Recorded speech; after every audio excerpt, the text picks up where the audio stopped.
Swastiastu, kembali lagi bersama kami di podcast Besok Malam. Kali ini kita akan kedatangan tamu baru, boleh diperkenalkan? Yang Bipa gitu, Swastiastu, yang Muntu.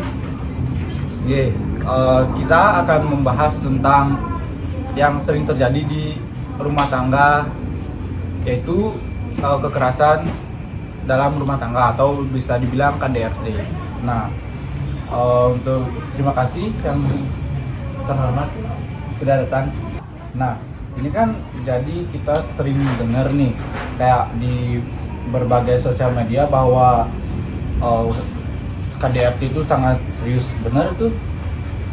Nah, ini sangat serius karena bisa menyebabkan perempuan-perempuan di Indonesia tuh jadi takut akan ke jenjang yang lebih serius, contoh akan menikah gitu. Nah, itu juga berpengaruh terhadap mental mereka. Dan apalagi kan kita tuh lahir dari perempuan ya, itu Iya benar, karena kita tuh kayak nggak boleh semena-mena tuh sama perempuan gitu loh. Kita juga kan harus punya hati gitu loh. Kalau kita terus seperti itu tuh kayak makin banyak orang yang takut menikah kayak gitu contohnya. terus jadi saya mau nanya lebih dalam tentang permasalahan ini. Itu mungkin banyak yang teman-teman kita juga yang belum tahu tentang apa sih KDRT itu atau kekerasan dalam rumah tangga gimana sih?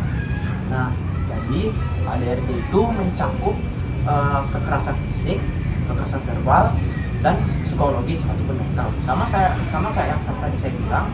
Nah, jadi tuh kalau KDRT ini berlanjut, banyak wanita yang bakal takut akan jenjang menikah. Nah, itu pun juga berpengaruh dari faktor ekonomi, faktor derajat, faktor pekerjaan. Jadi biasanya nih kalau saya nggak berani bilang bagaimana, pokoknya tuh kalau wanita derajatnya lebih kecil daripada laki-laki, itu biasanya bakal direndahkan di depan keluarganya si cowok ini.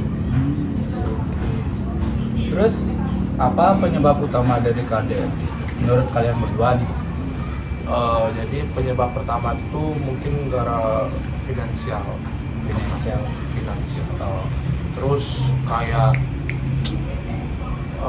ekonomi mungkin Ekonomi? menyebabkan KDRT. Ekonomi yang turun ke bawah ya. Terus apa lagi?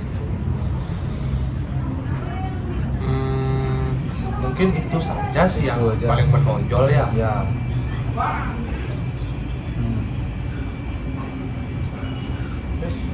Nah, dari saya pun itu tuh benar kata dia, dari finansial, terus yang saya bilang dari derajat, faktor pendidikan, itu tuh benar-benar berpengaruh buat jenjang menikah. Apalagi yang sama kayak tadi saya bilang, walaupun yang wanita ini nggak siap buat menikah, nah sekarang kan kalau seperti yang Bapak tahu ini ada namanya perkawinan yang dijodohkan gitu loh. Jadi kalau dijodohkan itu kan harusnya secara terpaksa ya. Makanya banyak wanita-wanita yang di luar sana tuh dia nggak sempat dia ngejar karir, tapi dia dipaksa menikah sama keluarganya. Tertekan gitu. Ya tertekan, jadi tertekan. Nah, lalu berpengaruh lah. Apalagi yang cewek ini, contoh nggak siap menikah, terus yang cowok juga mungkin lah sudah mapan lah pasti ya yang udah dipilih. Cuman kan kita kan nggak tahu ya. Terlalu memaksakan ya, gitu. terlalu memaksakan juga kita. Terus kalau dampak dari KDRT menurut kalian itu gimana? Yang dari masih aman sampai dan paling parah tuh gimana? Jadi dampak KDRT yang paling parah tuh itu benar-benar kena ke mental, terus Bisa jadi gila gitu ya? bisa digila. Terus apalagi sekarang kan nggak mungkin lah seorang istri itu nggak punya teman lah. Ya. Pasti mereka punya teman. Nah, kalau dia mengalami KDRT, jadi pasti dia takut untuk bergaul satu sama lain gitu loh. Nah, itu kekerasan yang paling dampak yang paling kena banget buat cewek. Makanya KDRT ini emang harus di stop. Kita bicarakan secara kekeluargaan. Namanya juga kan kalau menikah kan harusnya udah lebih dewasa kan. Ya. Ya, pasti. Terus Di apa yang dibilang sama Moni ini ada benarnya, karena kayak dengan adanya KDRT itu wanita tuh jadi kayak terpressure gitu loh, kayak tertekan banget ya dalam rumah tangga. Terus dalam, jadi wanita tuh kayak dia tuh pasti misalnya kalau dia punya masalah dia nggak bakal berani curhat karena dia takut yang diajak curhat itu atau dia yang diajak ngomong itu akan kayak apa sih kayak gitu loh, dia kayak menanggapinya itu dengan sederhana gitu, kayak nggak sama-sama excited Iya, gitu loh. oke, paham. Masuk lah. Masuk.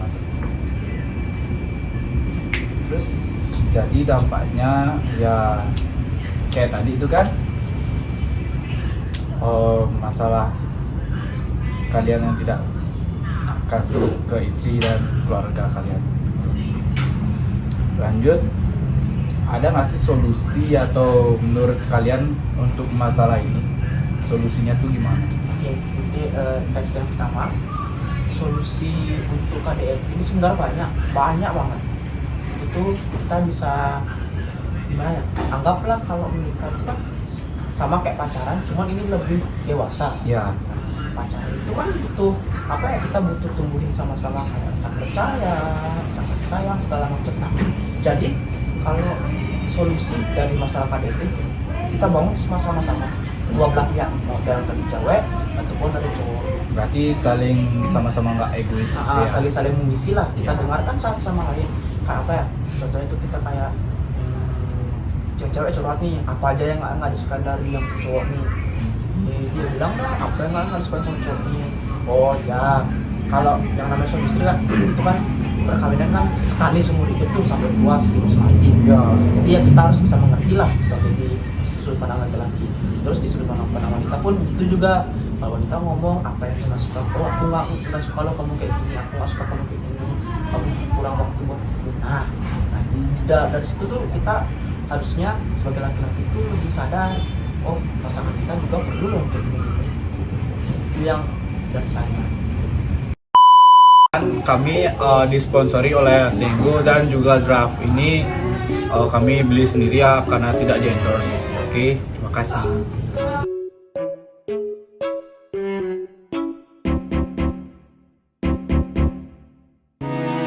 Terus untuk kalau di masyarakat tuh gimana cara penyelesaiannya?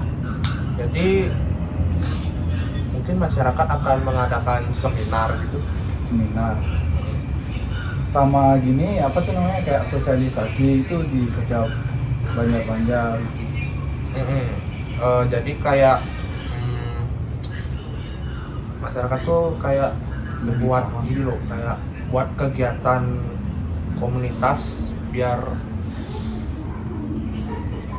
kayak tidak ada lagi itu KDRT. Oh, kasus KDRT. Terus kayak buat mencegah terjadinya KDRT lagi. Ya buat komunitas.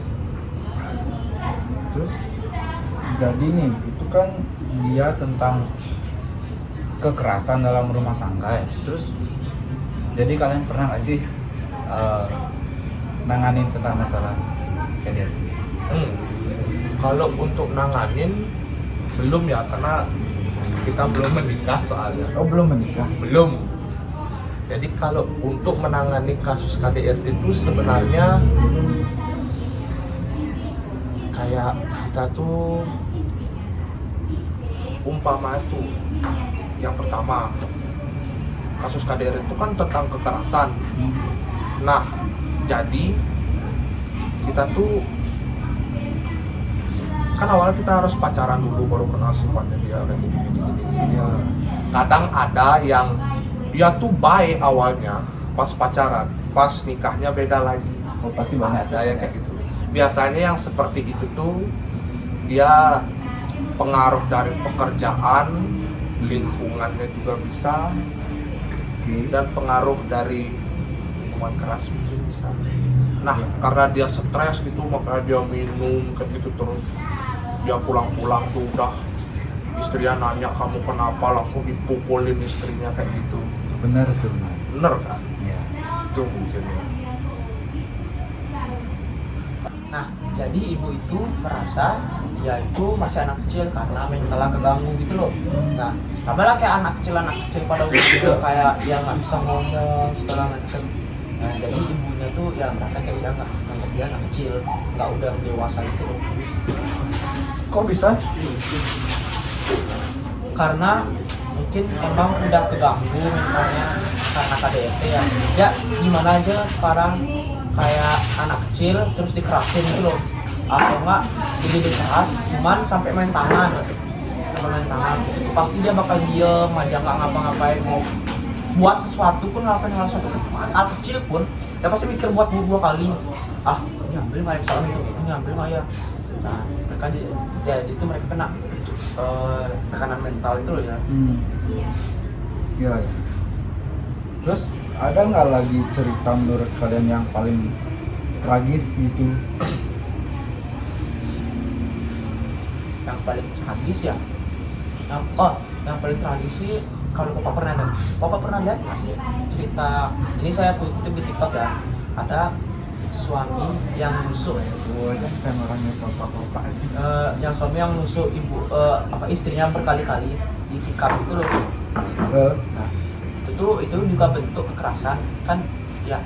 Jadi oke lah, dalam suami istri ini pastilah punya kadar cemburu masing-masing lah. Cuma kan kalau cemburu itu kan bisa dipisahin baik-baik. Contoh, aku nggak suka lo kamu kayak gini, coba ubah.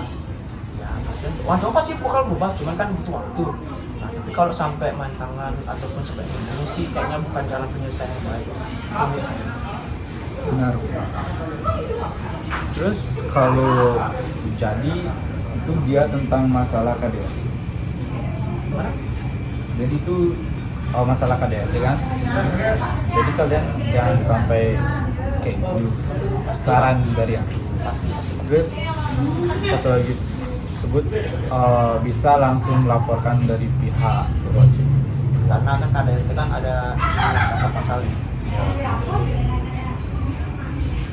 Terus apa yang kalian ada pesan untuk penonton tentang masalah ini?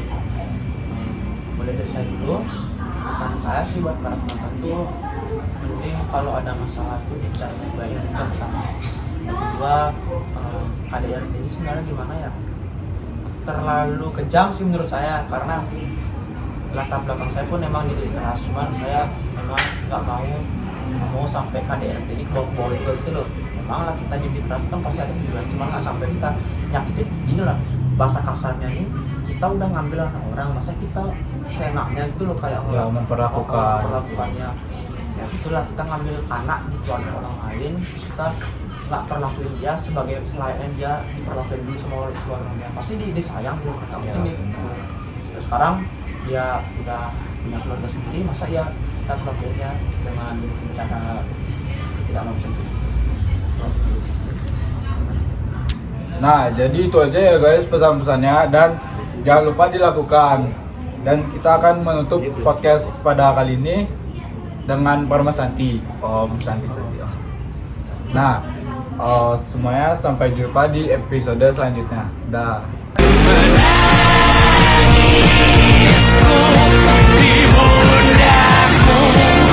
Kau bilang takkan semua itu pura-pura tak tahu. Om Swastiastu, kembali lagi bersama kami. Celak. Ya, mulai. Stop.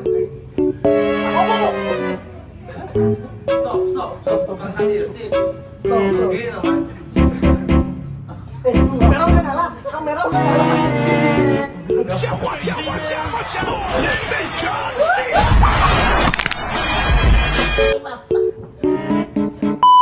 Dan menutup podcast ini dengan Parma Santi, Om Santi saja. Jadi cok, berdiri apa aja dua nih? Dan Santi.